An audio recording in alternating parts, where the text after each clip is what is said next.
गृहस्थ जीवन में रहते रहते आध्यात्मिक जीवन कैसे, महत्वपूर्ण विषय है।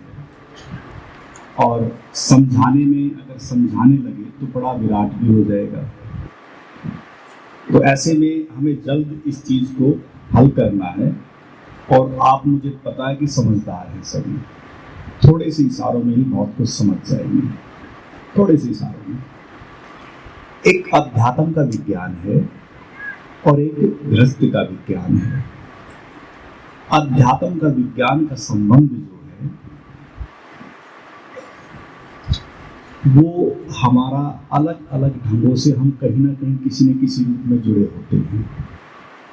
लेकिन अगर हमें उसके विज्ञान को जानना है तो पहले तल पे, पहले पायदान पे आप देखेंगे जो अध्यात्म से जुड़ी हुई चीजें हैं, जैसे मंदिर है,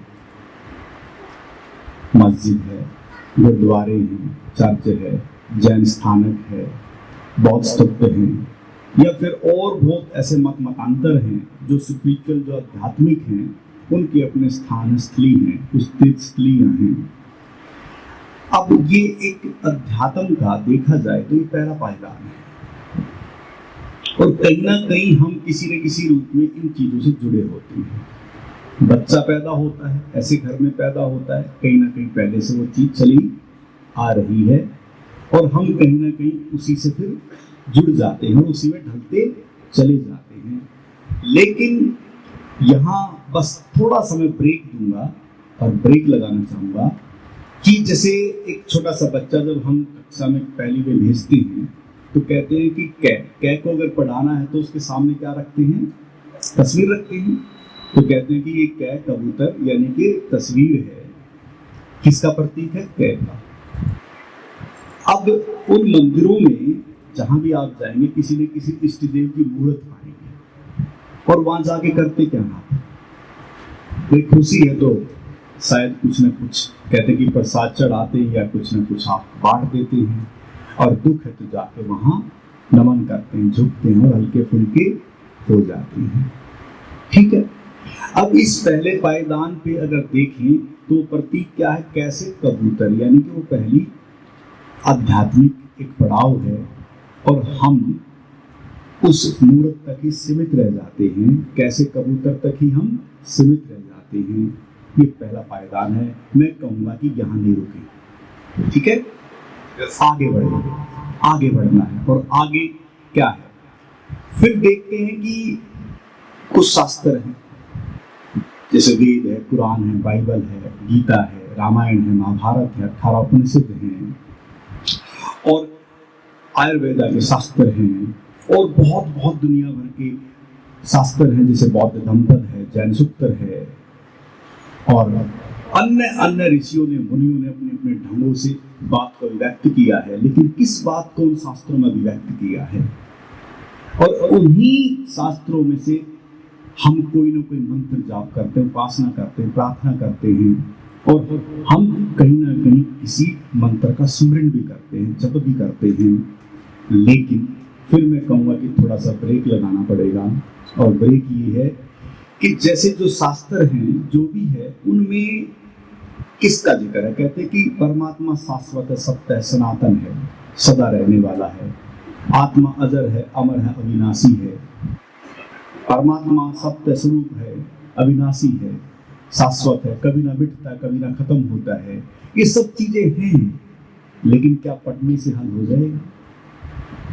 क्या पढ़ने से आत्मा अजर अमर का अनुभव हो गया?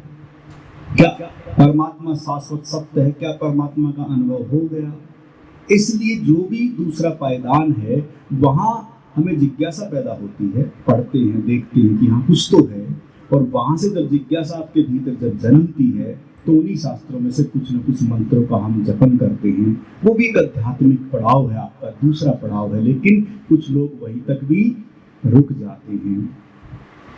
और अब मैं कहूँगा कि जैसे भगवान श्री कृष्ण ने क्या गीता पढ़ के गीता कही थी, थोड़ा ध्यान दें, थोड़ा सा बस। क्या भगवान बुद्ध के भीतर जो धम्पद के सूत्र जो प्रकट हुए, क्या उन्होंने धम्पद पढ़ के धम्पद कहा था? थोड़ा ध्यान दें। भगवान महावीर के जो जैन सूत्र हैं, क्या उन्होंने पढ़ के कुछ कहा था? नहीं, अनुभव हुआ। तो प्रकट हो गया। और अब मैं कहूंगा जो पढ़ना नहीं जानते थे कबीर साहब, जो पढ़ ही नहीं सकते थे, जो लिख ही नहीं सकते थे, उनको वो परम अनुभूति, वो परम अनुभव होता है। तो कबीर से वो दोहे बहे जो कहते हैं कि वेद के बराबर की हैसियत के वो पद है, वो दोहे हैं। एक बेपड़ा व्यक्ति उस परम अनुभूति को शब्दों में अभिव्यक्त करता है। इसलिए आपकी भी गीता है, आपके भीतर भी कुरान पढ़ी है, आपके भीतर भी वह धम्मपद पढ़ा है, लेकिन बात क्या है कि हम और पढ़ते रहते हैं और अपने आप से चूक जाते हैं। इसलिए अपने आप को स्वयं को पढ़ना पड़ेगा, आपकी अपनी गीता उसे पढ़ना पड़ेगा। अब मैं कहूँगा कि यहाँ नहीं रुकना है तो पढ़ना पड़ेगा। तो क्या करेंगे, कैसे पढ़ेंगे आप, पढ़ेंगे कैसे, उसकी पढ़ाई क्या है? फिर कहते हैं कि तीसरे तल पे जो लोग पहुँचते हैं वो क्या करते हैं, कहते हैं कि वो अपने स्वयं को देखते हैं, अपने स्वयं में डूबते हैं, अपने स्वयं को टटोलते हैं। और जब वो स्वयं में डूबते हैं, अपने आप को टटोलते हैं, अपने आप को देखते हैं, तो वही ध्यान बन जाता है। क्या बन जाता है? ध्यान बन जाता है। और फिर तीसरा पड़ाव बड़ा महत्वपूर्ण है और वह है ध्यान। और जिन्होंने आज तक अभी तक ध्यान किए हैं उनको कोई ना कोई अनुभूति हुई है। और जैसे ही उनको रियलाइजेशन होता, वो अनुभूति होती है, तो उस अनुभव के आधार पे कोशिश करते हैं कि कुछ चंद शब्द भीतर से प्रकट हो जाए। थोड़ा ध्यान देंगे, ताली बजा लें, थोड़ी सी एक्टिव हो जाए। बहुत महत्वपूर्ण बात है कि वह जो अनुभव है भीतर, उस अनुभव को शब्द देने बड़े मुश्किल है। अब आप गुड़ खाएं और कहें कि इस गुड़ के बारे में बताएं, बताते रहे अगले को, खूब बताते रहे, ऐसा है, ऐसा है, ऐसा है। क्या होगा? क्या कुछ हो जाएगा? अगर उसको कहते कि लो ये गुड़ में, तो पता लग जाएगा बस। तो इसलिए साथियों मित्रों, ध्यान यानी कि क्या है, अध्यात्म का तीसरा पड़ाव है। और जिनके शास्त्र हैं, ध्यान देना, उन्हीं के मंदिरों में उन्हीं इष्ट देव के बुत हैं, प्रतिमाएं हैं। अगर भगवान श्री कृष्ण के भीतर से अगर गीता भई है तो उस मंदिर में भगवान श्री कृष्ण की मूर्त विराजमान है। अब थोड़ा ध्यान देंगे, वो कह रहे हैं कि जो तू है वही मैं हूं, तुझमें और मुझमें कोई भेद नहीं है। भेद है तो बस इतना है कि मैं जाग गया हूं और तुझे जागना है। और उस जागने की प्रक्रिया क्या है? जागने की प्रक्रिया का संबंध ध्यान से जुड़ा है। और इसलिए भगवान श्री कृष्ण भी ध्यान करते हैं, और भगवान बुद्ध भी ध्यान करते हैं, भगवान महावीर भी ध्यान करते हैं। और ध्यान देना, जितने भी जो भी उस परम अनुभूति तक पहुंचे हैं, बगैर ध्यान के वहां तक कोई नहीं पहुंच सकता। इसलिए ध्यान क्या है? स्पिरिचुअल, आध्यात्मिक, अति सूक्ष्मातीत जो अनुभव का जो संबंध है वो किससे जुड़ा है? आपका ध्यान से जुड़ा है। इसलिए ध्यान, मैं ये क्यों बता रहा हूं, क्योंकि अध्यात्म क्या है वो जानना चाहिए कि हमें उस अध्यात्म तक कैसे पहुंचना है। मैं वो मार्ग बता रहा हूं। और धीरे धीरे कुछ लोग ध्यान पर भी रुक जाते हैं। अब ध्यान करें कि ध्यान पर भी रुक जाते हैं। और ध्यान से होगा क्या? इतना तो जरूर है कि आप प्रेम पूर्ण हो जाएंगे, स्नेह से भर जाएंगे, ये पक्का है। श्रद्धा से भर जाएंगे, पक्का है। आपके भीतर से प्रेम छलकेगा अनुभव के बाद। लेकिन अब ये प्रेम और आनंद या जो भी झलके, जो भी मिलती है, एक पड़ाव ऐसा है, ये भी छूटता है। अब ताली बजा लें। इसका मतलब अब ध्यान से आगे, अब चौथा पड़ाव ध्यान से आगे है ब्रह्म उत्म भाव। उस ब्रह्म में विचरण करना है। आत्मा से परमात्मा, आत्मा का विलय उस परमात्मा में होना है। आप शरीर के तल पे कट गए हैं और शरीर के साथ बुद्धि के तल पे कट गए हैं, विचारों के तल पे कट गए हैं और मन के तल पे बट गए हैं। अब यहां बात धीरे धीरे आपकी कहां पहुंच रही है कि ध्यान आपको निर्विचार होने में सहयोगी बनता है। वहां पे सब चीजों की धुलाई हो जाती है और तब आप अपने आप को देख पाते हैं कि मेरी जो मूर्त है, मेरा जो स्वरूप है, वो तो प्रेम का है। तब आगे बढ़ती है बात और तब आप उस परम सत्ता में लौट जाते हैं जो कहते हैं कि सदा परमात्मा का आशीष चोर है उसके लिए भी बराबर है। ध्यान देना, जो पापी है उसके लिए भी बराबर है, जो असाधु है उसके लिए भी बराबर है,